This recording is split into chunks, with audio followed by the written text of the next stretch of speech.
Hola, ¿qué tal están todos y todas? Bienvenidos al tercer video de resolución de la prueba de transición de Historia y Ciencias Sociales. El día de hoy vamos a revisar la pregunta de la 21 a la pregunta número 30. Vamos allá. Pregunta número 21. Actualmente los medios de comunicación tienen un lugar cada vez más relevante en la actividad política chilena. En este sentido, la relación de los ciudadanos con el sistema político se produce fundamentalmente a través de los flujos de contenido generados por el intercambio de información, debates y el diálogo democrático. En este contexto, ¿qué rol desempeñan los medios de comunicación en los procesos electorales en Chile? Alternativa A. Elaboran el contenido del programa político. Los programas políticos los hacen generalmente los asesores políticos que tienen los propios candidatos a las elecciones. Por ello, esta pregunta, o sea, esta alternativa es inválida. Facilita la realización de debates políticos entre los candidatos. Y es particularmente esta la alternativa que corresponde, puesto que, o debido a que es en la televisión donde hay franjas especiales para que se lleven a cabo debates entre diferentes políticos. Los debates son organizados por la televisión abierta en general. Van diferentes periodistas a entrevistar, o sea, no a entrevistar, a hacer preguntas a diferentes candidatos políticos. Alternativa C, vamos a ir descartando por qué las otras no podrían ser. Determinan el monto de los gastos económicos de la campaña. En realidad, el monto y la determinación de este monto no le corresponde a la televisión, le corresponde al candidato, le corresponde al apoyo económico que tienen estos candidatos. Alternativa D dice establece la duración del periodo de campaña de los postulantes. El tema de la duración es establecido por la propia Constitución. Los montos son establecidos por el Servicio de Impuesto Interno. Entonces, de alguna forma, también esta alternativa es inválida. Y por otra parte, define el segmento de la población al que se dirige la propaganda, la propaganda política. Y en realidad, el tema de definir cuál va a ser la población que va a escuchar o a la que van a ir el tema de los medios de comunicación, en realidad está completamente errónea, puesto que no necesariamente como medios de comunicación yo puedo controlar quién está escuchando o a quién va a ir dirigida esta propaganda política. En este caso, la alternativa correcta es la letra B. Facilita la realización de debates políticos. Siempre cuando nosotros tengamos un proceso electoral presidencial, vamos a tener también junto a esto uno o dos debates presidenciales en la televisión. Vamos con la siguiente pregunta. Pregunta número 22.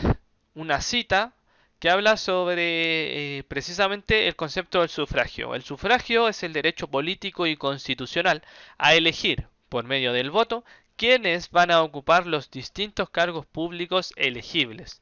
Al respecto, la Constitución de la República de Chile señala lo siguiente. En su artículo 15 establece, en las votaciones populares el sufragio será, estas son características del sufragio, personal, igualitario, secreto y voluntario. Considerando lo anterior, ¿cuál de las siguientes afirmaciones es correcta respecto al sufragio en Chile? Es universal porque incorpora al conjunto de los residentes en el territorio. Automáticamente esto es falso. ¿Por qué es falso? Nosotros cuando vimos el concepto de ciudadanía, la nacionalidad son elementos que van apareciendo siempre y cuando se tienen que cumplir ciertos requisitos. Y yo como residente en un territorio no necesariamente tengo la nacionalidad de ese territorio y por lo consiguiente tampoco tengo la ciudadanía de ese territorio. Entonces automáticamente acá el concepto de residente no, no es la alternativa correcta. Alternativa B es voluntario, ya que se puede optar por renunciar a este derecho. En realidad lo que se puede optar es ir o no ir a votar. Pero yo no puedo renunciar a mi derecho que trae consigo el ser ciudadano.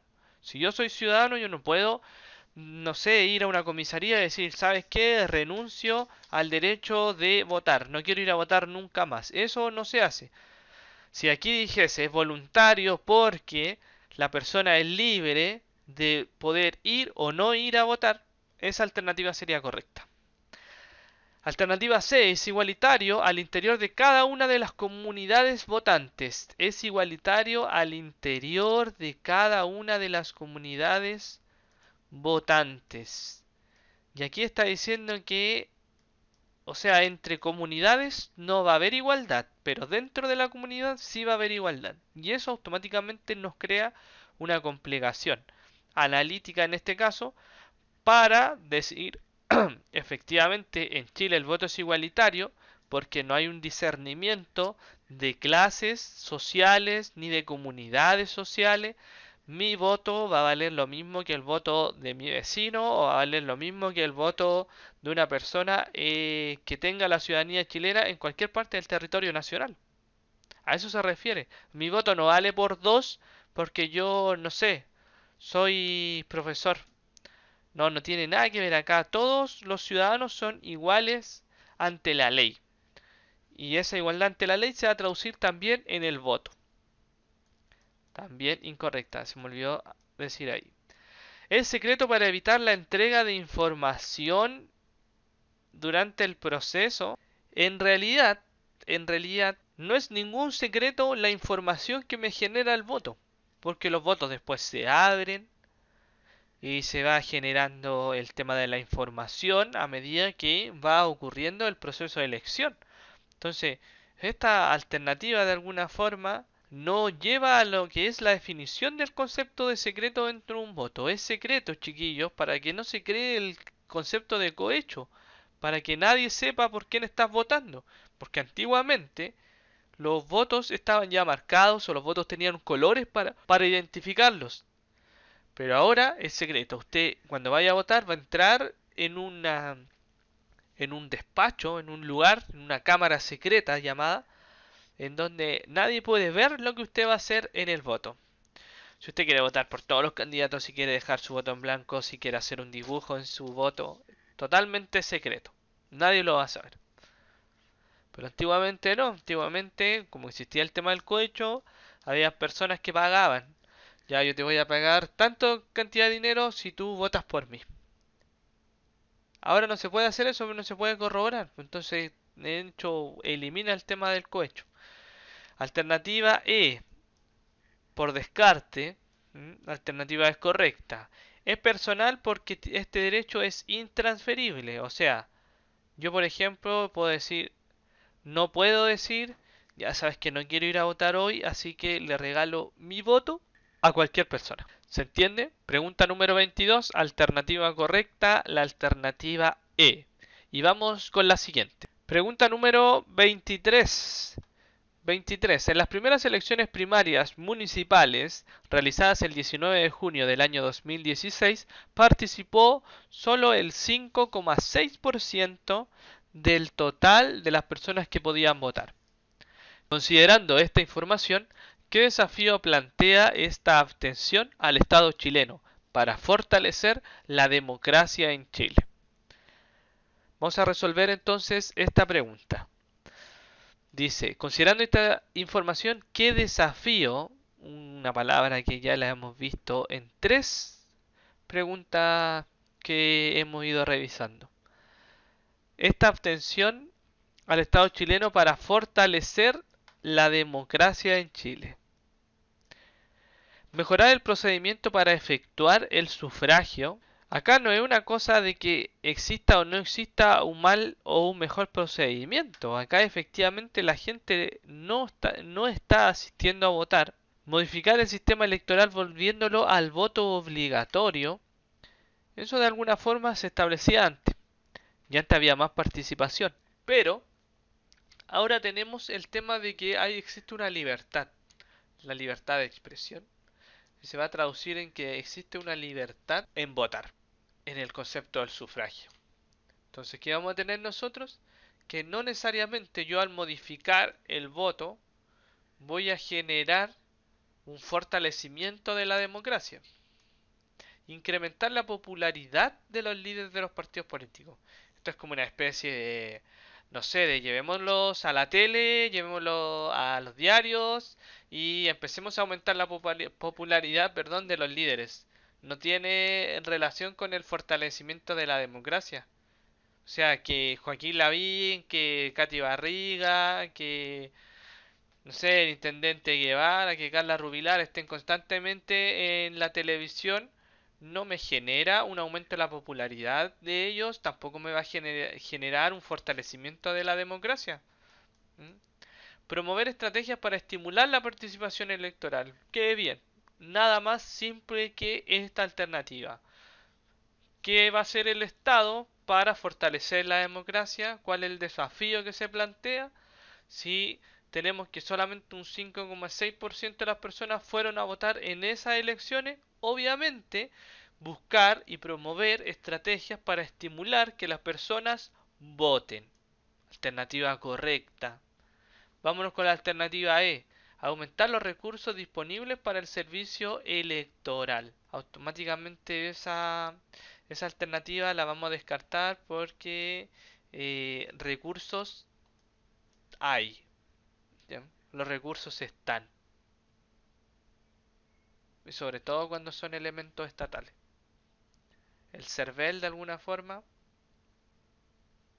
tiene los recursos. El CERVEL de alguna forma tiene los recursos. La respuesta correcta a esta alternativa es la respuesta D.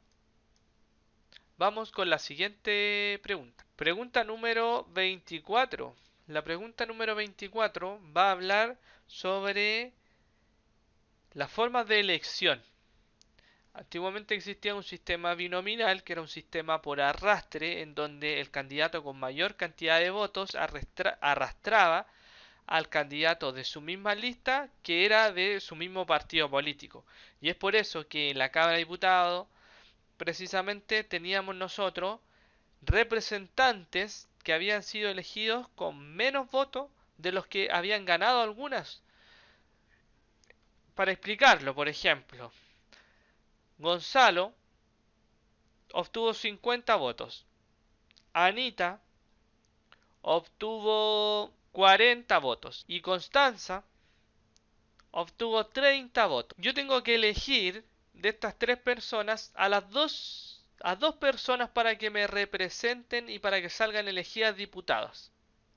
Por ende, el candidato con mayor puntos, con mayor votos, fue el que tuvo 50 votos, Gonzalo. Pero Gonzalo y Anita no son del mismo partido político. Gonzalo es del mismo partido político que Constanza, que sacó 30 votos solamente, 10 menos que Anita. En el sistema binominal se establece que el candidato con mayor cantidad de votos arrastra al candidato que es de su mismo partido político. Esto quiere decir entonces que en una elección, imagínense, en un sistema binominal, teníamos nosotros que Gonzalo y Constanza iban a ser elegidos para ser diputados parlamentarios. Y Anita, que había sacado 10 votos más que Constanza, no, solamente por el hecho de no ser del mismo partido político al que representaba quien obtuvo la mayoría de los votos en esa elección. Eso era el sistema binominal. Durante el año 2015 se va a establecer una reforma constitucional que va a eliminar esto y establece el modelo proporcional e inclusivo. Se le llama inclusivo precisamente por lo que les comento, porque viene a incorporar elementos que antes quedaban rezagados. Algunos partidos políticos, por eso de repente ustedes miran el tema de en la Cámara de Diputados y la Cámara del Senado y se dan cuenta que siempre están los mismos partidos políticos representados y que los partidos políticos más chiquititos, por así decirlo, que están recién comenzando, tienen pocos representantes. Precisamente ocurre eso por el tema del sistema binominal. Entonces dice, mejorando la representación política de la ciudadanía cuando se establece este modelo proporcional inclusivo. Considerando lo anterior, ¿cuál de las siguientes opciones se constituyó en una motivación para generar este cambio que les dije yo, este ejemplo que les di yo? Alternativa A. Incentivar la realización de elecciones primarias. En realidad las elecciones primarias, para que ustedes lo sepan, se hacen con el objetivo de sacar un representante pero de un partido político. Esto quiere decir, por ejemplo, si para las elecciones presidenciales Renovación Nacional tiene dos candidatos. Para no ir con los dos candidatos, hacen la realización de elecciones primarias. Cosa de que entre estos dos candidatos se dé un ganador y ese ganador sea quien representa a la Renovación Nacional, ¿no? Entonces, de alguna forma, no tiene nada que ver este tema de las elecciones primarias en un cambio entre el modelo proporcional y el modelo binominal. Distribuir el poder político de dos coaliciones, en más de dos coaliciones, y es precisamente el objetivo principal.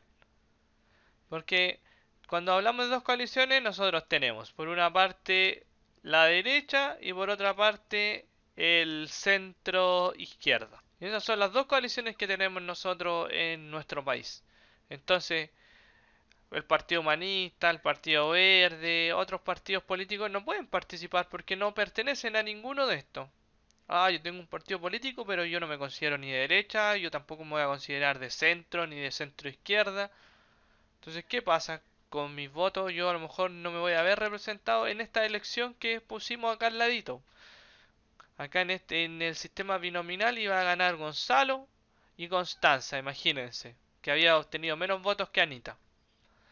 La cosa es que esa es la alternativa correcta, ya la alternativa B, distribuir el poder político. Para eso se hace este cambio, para que no existan solamente dos bloques políticos importantes y lo otro no se considere. Regular la creación de nuevos partidos políticos, al contrario, le- el crear o no crear un partido político no le corresponde a los sistemas de elección. Disminuir la cantidad de escaños parlamentarios, al contrario, nosotros tenemos que aumentaron de 120, ahora son 155. Ahora son 155. Entonces no aumentó eso, ¿no? X, X. Garantizar la reelección indefinida de los legisladores, al contrario. De hecho, nosotros sabemos que durante este año se aprobó la ley que establece que ya no va a haber más reelección. Alternativa correcta entonces es la alternativa B. Alternativa B. Y nos vamos con esta pregunta que ya es particular porque desde la pregunta 25 ya se modifica el eje temático. Habíamos estado hablando las primeras 24 preguntas sobre formación ciudadana, hablamos un poco sobre el famoso concepto de globalización aplicado a algunos elementos en las primeras preguntas, pero ahora ya nos vamos propiamente con lo que es la historia universal, historia de América, historia de Chile. Como les dije en el primer video, para responder correctamente una prueba de selección universitaria, usted se tiene que hacer una línea de tiempo imaginaria y saber qué procesos están pasando paralelos, qué está pasando en Chile en 1850 y qué está pasando en Europa en 1850 y qué está pasando en América en general en 1850. Entonces, de alguna forma, eso lo va a llevar a que eh, tenga de alguna forma el mundo completo en su mente, por así decirlo. La pregunta número 25. En los inicios de la historia republicana chilena y durante todo el siglo XIX, la economía nacional se basó principalmente en la producción y exportación de minerales. ¿Qué minerales? Plata, oro, cobre. La plata, el oro y el cobre. Tres elementos principales. Paralelamente, el Estado organizó sus finanzas y la administración de su riqueza sobre la base de los principios del liberalismo. Esta es una clase que vimos nosotros también. En este contexto, ¿cuál de las siguientes acciones llevó a cabo el Estado durante ese periodo? Estamos hablando de cuál periodo durante el siglo XIX. Alternativa A. Instauración de un sistema de financiamiento estatal a la minería. Cuando hablamos de liberalismo, ustedes tienen que siempre relacionarlo con lo privado. Entonces, lo privado está en oposición a lo estatal. a lo estatal. Por ello, entonces, cuando nosotros decimos sobre la base de los principios del liberalismo y tenemos la alternativa que dice la instauración de un sistema estatal, ya no, al tiro. Ustedes tienen que descartarla. Una participación estatal. Al contrario, en el liberalismo, el Estado deja de participar en la economía y le deja ese rol a quienes, a los privados, ¿ya? A los privados. Alternativa B. Alternativa B. La transformación del modelo colonial de explotación del sistema agrario. La transformación de un modelo colonial de explotación del sistema agrario. Pero estamos hablando de que el sistema agrario en la actualidad no difiere mucho de las técnicas antiguas. El sistema agrario no ha tenido una transformación, una actualización. Nuestros sistemas agrícolas mantienen la rudimentación de aquel periodo. Durante el siglo XIX nosotros no vamos a tener una actualización o una transformación del sistema agrícola chileno. Al contrario, lo vamos a tener a perpetuidad, por así decirlo. Recién en el siglo XX se le van a incorporar elementos de la tecnología, pero no tanto. Alternativa C, la articulación del sistema financiero robusto a través de un banco central, chiquillos. El banco central se va a crear recién en el siglo XX. ¿Mm? No hay un banco central, no hay un organismo que fiscalice el sistema financiero. Empiezan a aparecer varios bancos precisamente en el siglo XIX, pero no hay un banco de bancos como en la actualidad, un órgano regulador de los bancos. La modernización de las leyes tributarias para mejorar la recaudación fiscal. Alternativa correcta. Súper compleja esta pregunta si usted, por ejemplo, no tiene conocimiento de lo que ocurrió en el primer periodo, por ejemplo, de la historia de Chile desde 1831 a 1861 o de 1861 a 1891, cuando precisamente el Estado chileno se tiene que modernizar con respecto al tema impositivo. Antes no se cobraba mucho impuesto, ahora sí lo vamos a hacer. Alternativa E dice la implementación de medidas proteccionistas al conjunto de la economía. Proteger es lo contrario al liberar en la economía. Yo protejo, por ejemplo, a un caballero que hace zapatos. Entonces, si yo protejo como Estado esta idea del caballero, empresa nacional, caballero nacional que hace zapatos, zapatero, no debo permitir que entren otros zapatos desde otros países. Pero el liberalismo a mí me dice, no, el Estado no puede elaborar ninguna protección, no puede intervenir en la economía, nada. Entonces, ¿quién interviene? Los privados. Y los privados van a ser súper explícitos. El liberalismo en economía significa libertad. Libertad de poder traer y de poder llevar lo que yo quiera. Por ende, desde aquella época y en la actualidad, es cosa de mirar nuestro sistema económico, no se cuida al empresariado nacional. Si hay una persona, hay una fábrica de jeans, las fábricas de zapatos nacionales, cada vez están desapareciendo aún más, producto de que la mayoría de los productos nos llegan productos de importación. Un zapato hecho en China no es lo mismo que un zapato hecho en Chile. Un zapato hecho en Tailandia no es lo mismo que un zapato hecho en Chile. Entonces a eso se refiere cuando hablan de las medidas proteccionistas al conjunto de la economía. Alternativa correcta entonces, la alternativa D. La vamos a anotar acá. No había espacio. D. Siguiente pregunta. Pregunta número 26. Precisamente hay una fuente que tienen que leerla obviamente y según esta fuente establecer qué era la famosa doctrina Monroe. Lo más probable es que la hemos escuchado, de hecho es un contenido de primero o segundo medio, que es sobre el tema de la posición de Estados Unidos con respecto a los primeros procesos de independencia, o sea, a la consolidación de los procesos de independencia en América. En las discusiones que ha dado lugar este interés y en los acuerdos con que puede terminar, se ha juzgado la ocasión propicia para afirmar, como un principio que afecta a los derechos e intereses de los Estados Unidos, que los continentes americanos, por la condición de ser libres e independientes que han adquirido y mantienen, no deben en lo adelante ser considerados como objetos de una colonización futura por ninguna potencia europea. Entonces, ¿qué se dice en la cita? Precisamente que Estados Unidos está estableciendo que los países europeos, en su condición de que son libres y ahora son independientes, no pueden caer en una lógica de colonización, en una lógica de conquista por ninguna potencia europea. La famosa doctrina Monroe. Entonces dice el texto corresponde a un fragmento de la doctrina Monroe, la cual definió la relación de Estados Unidos con América Latina.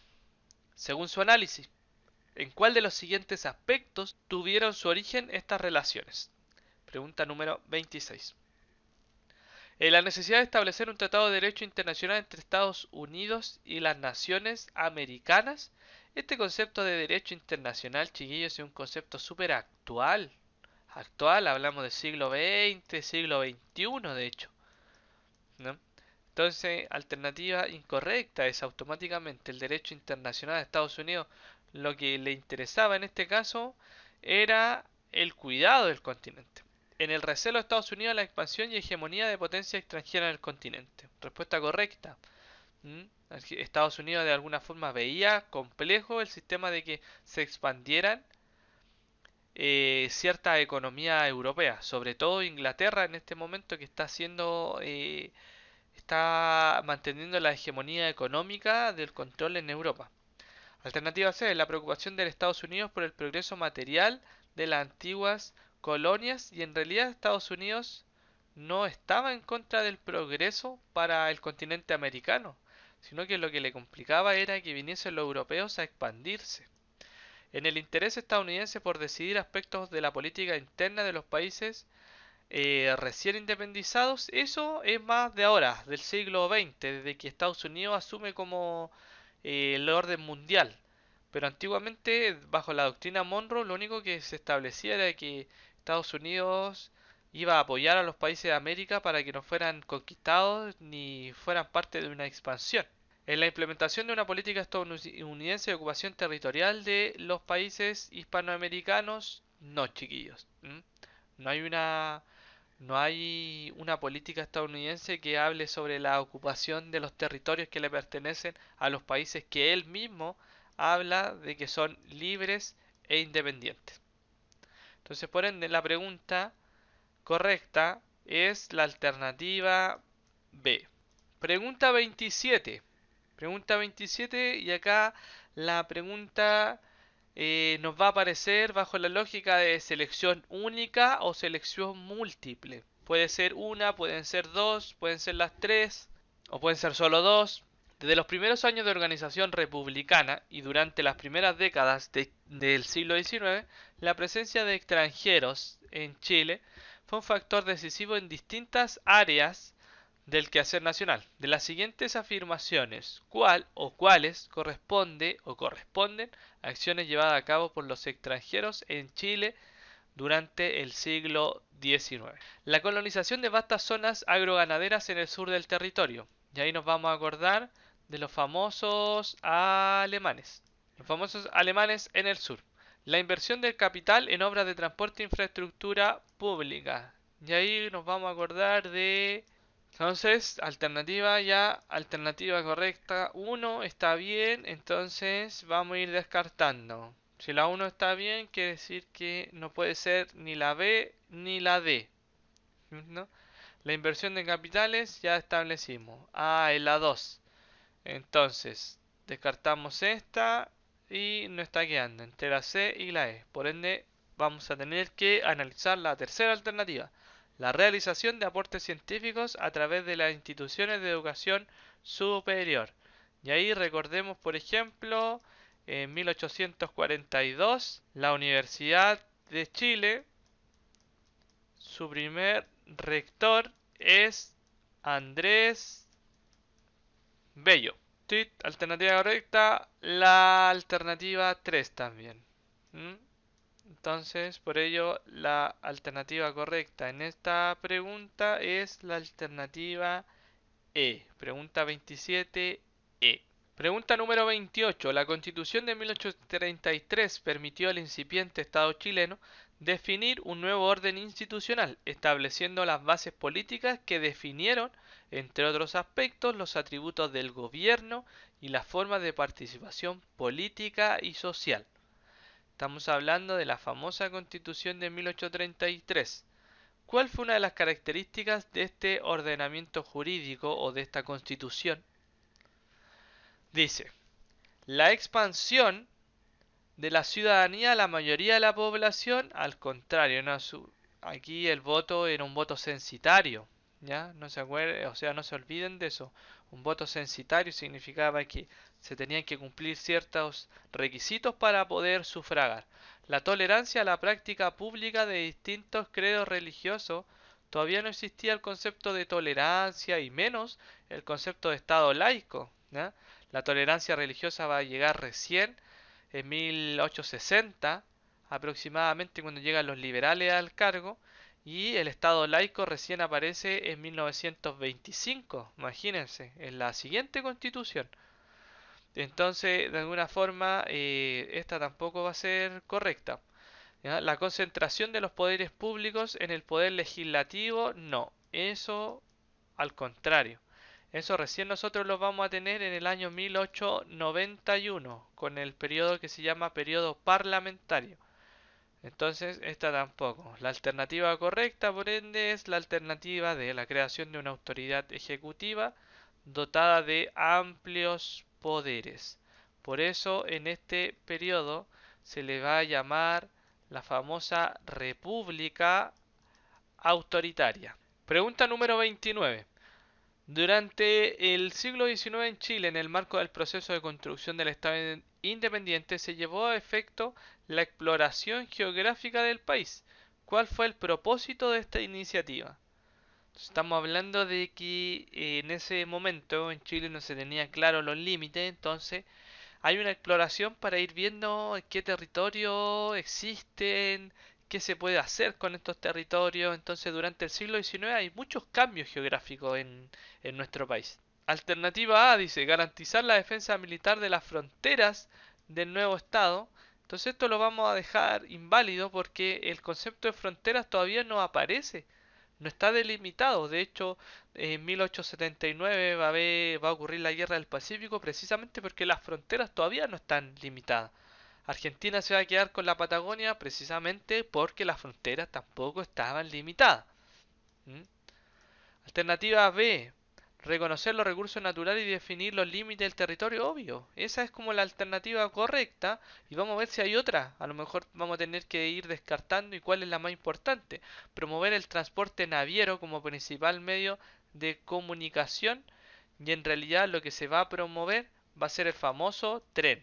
Asegurar la explotación estatal de la riqueza. Ya, y ahí automáticamente ustedes se acuerdan. Ah, pero el profesor dijo que el Estado no se hacía cargo de explotar los recursos. Incentivar la producción de bienes manufacturados. Esto se da recién a fines del siglo XIX. ¿Mm? A fines del siglo XIX, comienzo del siglo XX. Bienes manufacturados vamos a tener nosotros, pero una industria insípida que no adquiere mayor importancia dentro de la economía chilena. Alternativa correcta entonces va a ser precisamente la alternativa B. Pregunta número 30. La igualdad de la libertad es la religión universal. Es el gobierno de la humanidad, es la unidad futura. La libertad es infinita, es el complemento y la cúspide de la creación humana.